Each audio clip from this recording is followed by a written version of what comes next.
Hi guys, कैसे हैं आप? आशा करते हैं आप लोग अच्छे होंगे।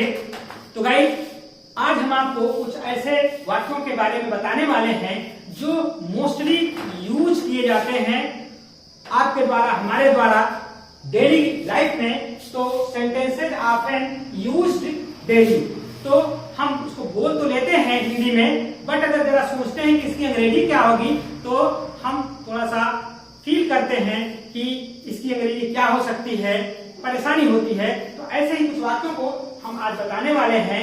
जैसे, तुम होते कौन हो मुझे डांटने वाले, बहुत यूज करते हैं हम लोग।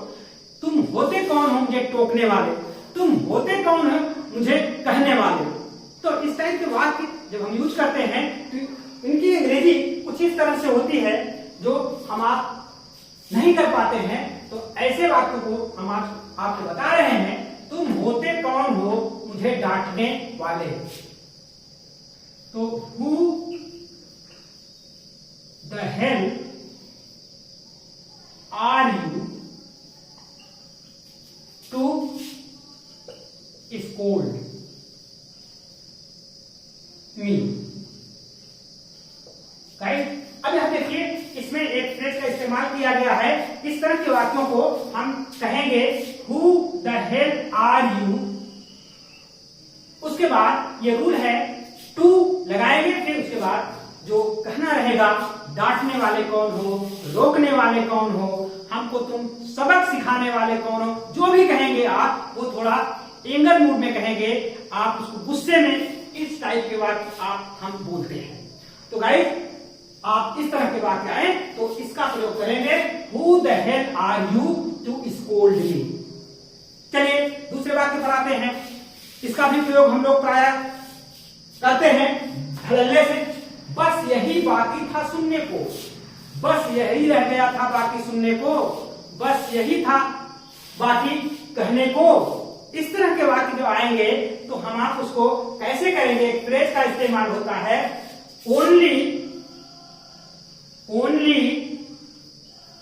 That was what to hear. तो इसमें only that was what to hear, तो इसमें बस यही बाकी था सुनने को, बस यही बाकी रह गया था कहने को, बस यही बाकी रह गया था बोलने को। इस तरह के वाक्य गाइस अगर आए तो आपको ऐसे ही इसको प्रयोग करना है, only that was what to. अब यहाँ हियर से पहले व्हाट और इससे पहले आपको एक जो शब्द इस्तेमाल करना पड़ेगा, उसको कहेंगे हम लेफ्ट। क्या कहेंगे? Left. What left to hear. अब यहां ये जो लेफ्ट आया है ये बाकी के लिए आया है, तो हम क्या करेंगे? Only that was what left to hear, only that was what left to say. यही, बस यही बाकी था कहने को, बस यही बाकी रह गया था सुनने को, बस यही बाकी रह गया था देखने को। तो इस टाइप के सेंटेंस को आप हमेशा ध्यान दीजिएगा, only that was what left to hear. Now तीसरे टाइप का सेंटेंस जो हम आपको बताने वाले हैं, इसका भी प्रयोग हम बहुत करते हैं। जैसे, देर से ही सही कम से कम बुद्धि तो आई, देर से ही सही कम से कम समझ तो आया, देर से ही सही कम से कम आ तो गए। तो इस टाइप के सेंटेंस गाइस जब कहने होते हैं तो इसके लिए एक फ्रेज का प्रयोग किया जाता है। जैसे है, it is okay even if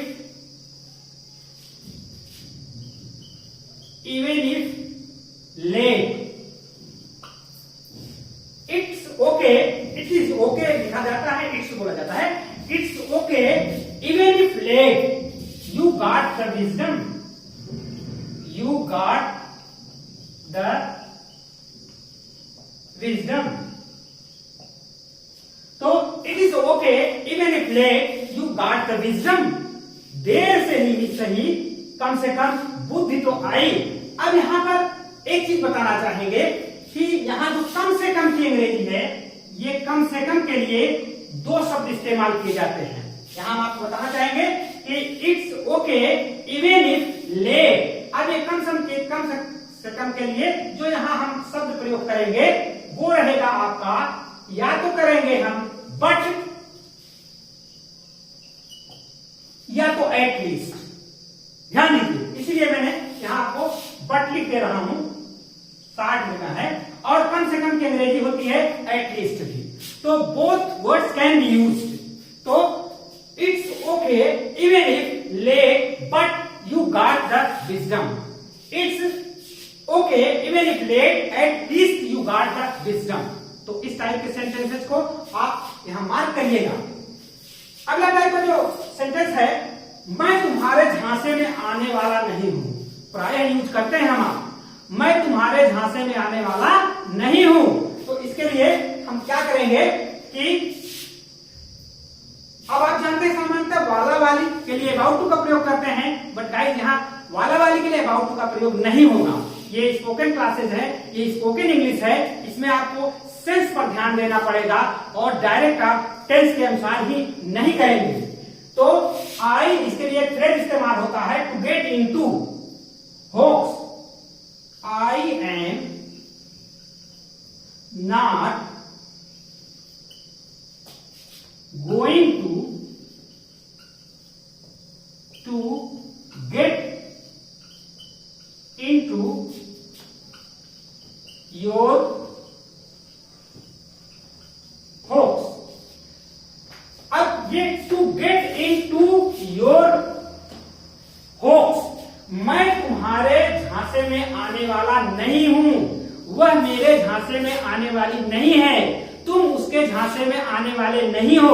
इस टाइप के सेंटेंस आपको यहां पर, अगर आई है तो आई, मैं है तो आई, यू है तो तुम है तो यू, इस तरह से जैसे प्रोनाउन रहेगा आप उसको इस्तेमाल कर सकते हैं। इस टाइप के सेंटेंस को to get into your hopes, मैं तुम्हारे झांसे में आने वाला नहीं हूं, वह हमारे झांसे में आने वाला नहीं है। तो इसको करेंगे तो he is not going to get into my hopes. तो इस तरह से गाइस जैसे भी उसका नेचर रहता है सेंटेंस का, उसी तरह से आप उसको बना लेंगे। अगला वाक्य जो हम प्राय यूज करते हैं, किसके कहने पर तुमने फाटक खोला, किसके कहने पर तुमने दरवाजा बंद किया, किसके कहने पर तुमने ताला लगाया, किसके कहने पर तुम यहां बैठे। तो इस टाइप के वाक्य हम इस्तेमाल करते हैं, लेकिन उसकी अंग्रेजी जब बनानी होती है तो उसको कुछ इस तरह से बनाते हैं कि एट हुज बिहेस्ट, एक फ्रेज है, eight whose behest you opened the gate।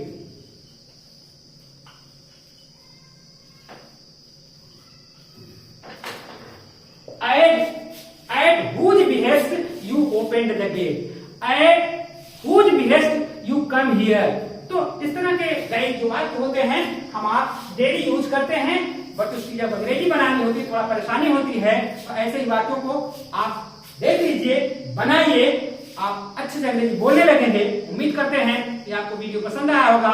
आप नए हैं तो सब्सक्राइब करिए, शेयर करिए, लाइक करिए और बने रहिए इंग्लिश नॉलेज स्ट्रीम चैनल के साथ। अब आपको ऐसे ही से कुछ वाक्यों को हम बताना शुरू किए हैं या बताएंगे जो आपको डेली यूज में आते हैं और आते रहेंगे, और इस तरह से आप फ्लुएंट इंग्लिश बोलने में सक्षम हो जाएंगे। Thanks for watching this video.